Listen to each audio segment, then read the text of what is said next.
Wonderful Saturday evening, yes, and we're a little late for our book read aloud, but I had some stuff to do and we'll carry on. So we're in Schomberg, Arturo Schomberg, who was the man who built a library. He was alive during the Harlem Renaissance and impacted history greatly, and we're just reading some of the background narratives and information so we will be prepared going into this high season of celebrating our culture.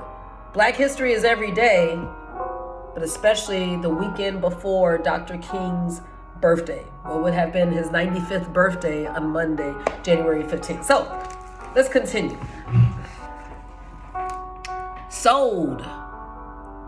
Rumor has it that Schomberg's wife put her foot down. Either his books or their family must go.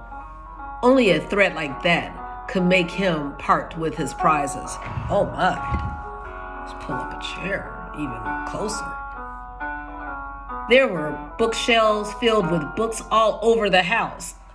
Don't you want a smart person to be in your life? A family member said, even in the bathroom. Okay, now that's a lot. That's a lot. I gotta admit. The books were carefully cataloged. Okay, so it's orderly.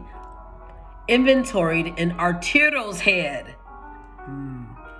And arranged by size and color of binding. But Arturo's library had outgrown private hands.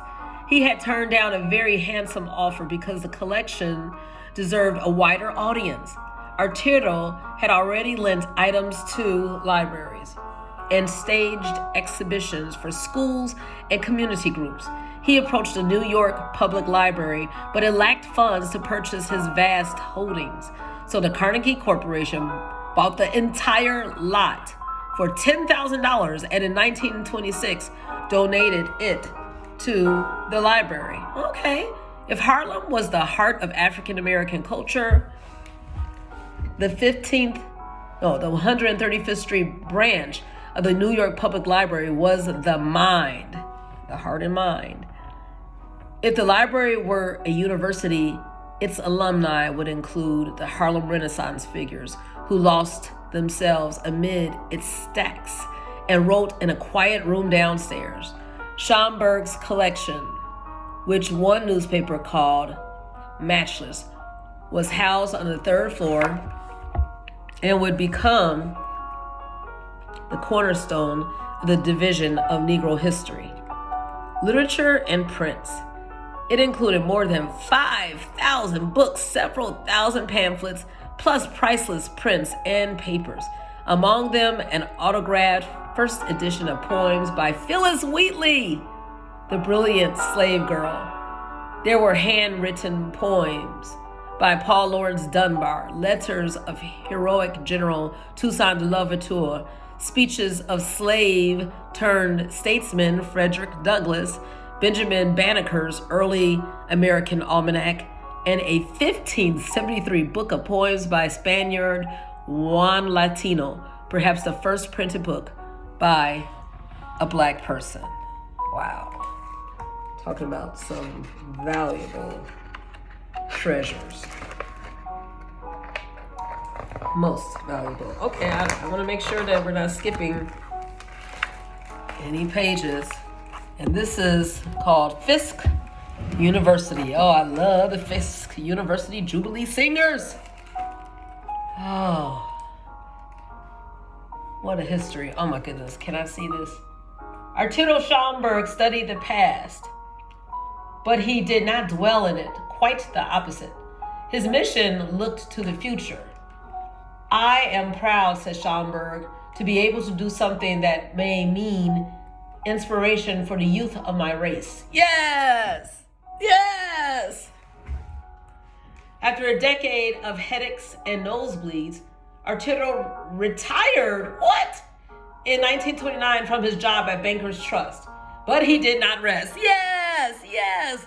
Good friend of mine just retired yesterday, and she put in 35 years. I understand, but she's a prolific poet, writer, and this is just the beginning of something new. I think it was the right time for her because 3 factors. Her parents, both her parents are still alive. Isn't that a blessing to be able to retire from your job and still be able to take care of the patriarch and matriarch of your family? Her husband retired, so she can travel and hang out with him, her best buddy, and her children are grown. So, and she put in all those years. So yeah, it was definitely time for her. But anyway, he retired, but he kept on going on. He spent more time writing and researching and tending the collection at the 135th Street Library.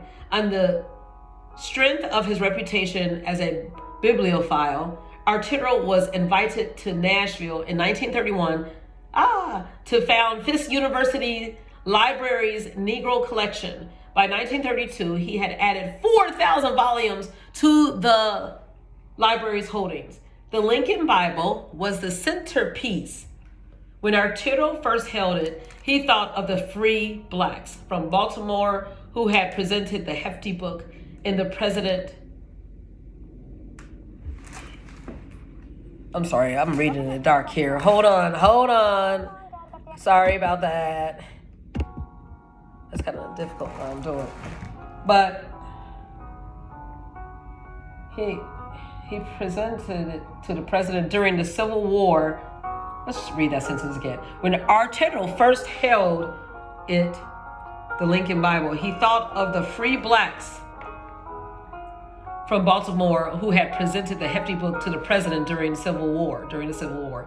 That Bible was a priceless treasure. Just talking about treasures. But Arturo did not want black heritage behind glass. He wanted his research to reach students.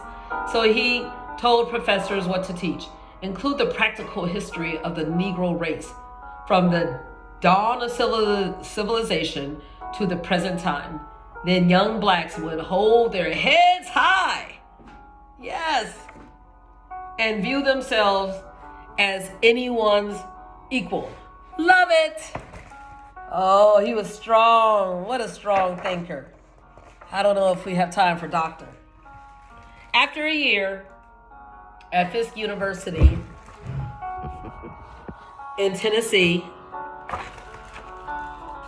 Arturo Schomberg returned to New York at the Public Library's 135th Street branch. His treasures were now the core of the Division of Negro History, Literature, and Prints. Arturo became the guardian of his collection. His peculiar method of shelving books arranged them by size and color like a bouquet. In fact, he fired a new librarian for using the standard Dewey Decimal System. Remember that? The historical figures he unearthed still spoke to him. Tell our stories, proclaim our glories from his perch on the library's 3rd floor. Arturo guided researchers, spoke at afternoon teas, and I need some tea now, and used his own finds to enlarge the collection. Among his gifts, African Venus and Said Abdullah, classic bronzes by French sculptor Charles-André Joseph Cordier. Bought in Paris, both pieces had shown in the Louvre in the 1860s. At $50, the stunning pair, oh, look at this. The stunning pair were still. Arturo was not wealthy, but he used the money from the sale of the collection to build upon it. When an item was over his budget, he was not ashamed to appeal to his friends for funds. He asked a fellow book collector to donate a bronze and marble bust of Shakespearean character Othello, a Moorish general, to put on display. Arturo organized exhibitions about Russian literary giant Alexander Pushkin and Black Shakespearean actor Ira Aldrich. Our pioneers, Arturo's weekly column for the Amsterdam News, was read all over Harlem. The library staff called Arturo Dr. Schomberg. The homegrown historian had earned that honor. I tell you, let's get reading, let's get busy to impact the youth today. Even if you're retired, you have much more to do. Enjoy learning.